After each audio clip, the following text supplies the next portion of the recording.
Hi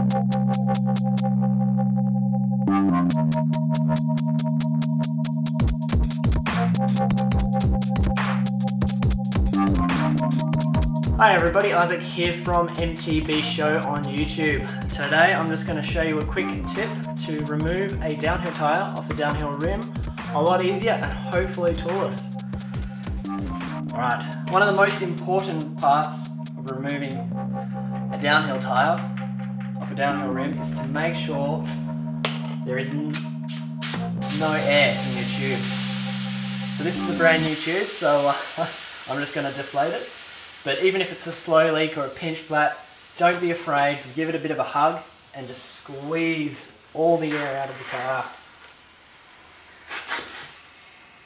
I mean, it sucks when it's covered in mud and it's wet, but it just makes life easier. Now the next bit we're going to do is separate the tyre bead from the rim wall. And so that's just as simple as applying pressure right next to the rim wall onto the tyre and just pushing that bead into the centre of the rim. Now we're going to shift up to the valve. We're going to push the valve into the rim, and this allows us to get more room for the tyre to move into the centre of the rim. So now that we've done that, we're going to push, and we're going to work our way towards one side. So now we've got a little bit of slack here. So we're going to do it again. We're just going to push the tyre into the centre of the rim just because it's got that low point, and that will give you so much more slack and so much more room to move. Now you can't do this with any air in your tube, it just sucks.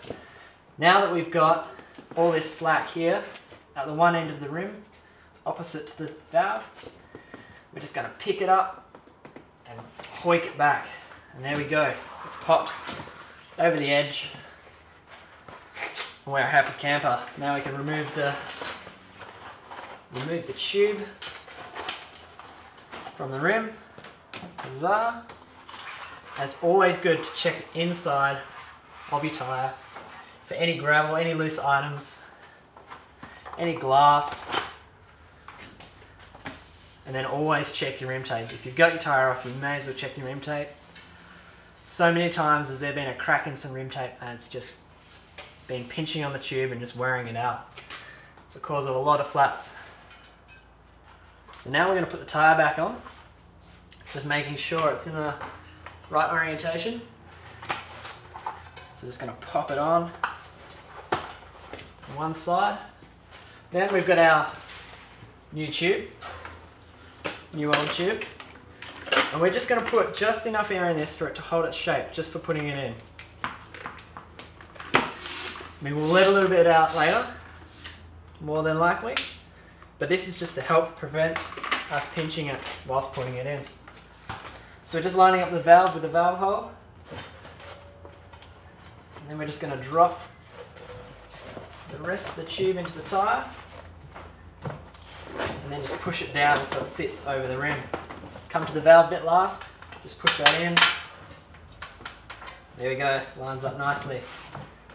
Now starting from the valve side, I'm just going to pop the tyre over, make sure that we push the valve in again, just so we've got that extra room to play with. And then we're going to work our way to the other side. Now you can see it's really quite tight across there. There's no way I'd get that on by hand. So we're going to go through the same process we went through before. Just push the tyre into the centre of the rim. Get as much slack as we can, and then we're going to hold this up here with one hand and just make sure we work the rest around to it until we've just got it so we can pop it on.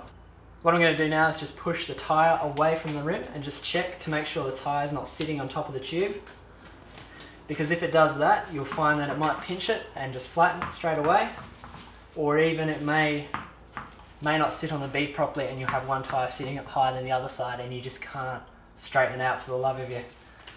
But that looks alright. So next on the agenda, put some air in it. So I'm only going to put about 10 psi in it. Just makes it easier and I can try and seat the tyre if it needs seating. but because it's an older tyre, it should sit pretty well. But if you find a spot that needs to come out a bit more, just give it a bit of work and she'll pop. Now for pumping it up, I like to pump it up to its maximum pressure just to make sure that the bead is seated 100% on that rim, and then from there I lower it to the desired pressure. That way there's no issues with the rim, the tyre moving against the rim, you know, on your first ride or anything like that.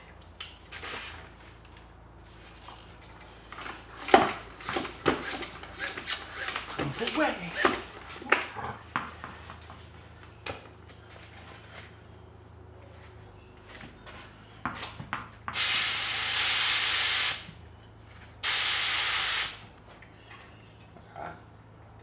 Now that we've got the tyre lowered back down to its desired pressure, I'm just going to put this back on the old French valve here. That's purely there just to stop the valve from disappearing into the rim when it goes flat, so you can pump it up easier. And that's it. Well, that's it. That's how to change a downhill tyre on a downhill rim. Hopefully next time out on the trail you won't be forced to use a stick or a spoon. God knows I have before. But that's it. If you want to leave some feedback in the comment section below, that'd be great. Like the video, do all that jargon and crap. But we'll see you next time on the MTB show on YouTube.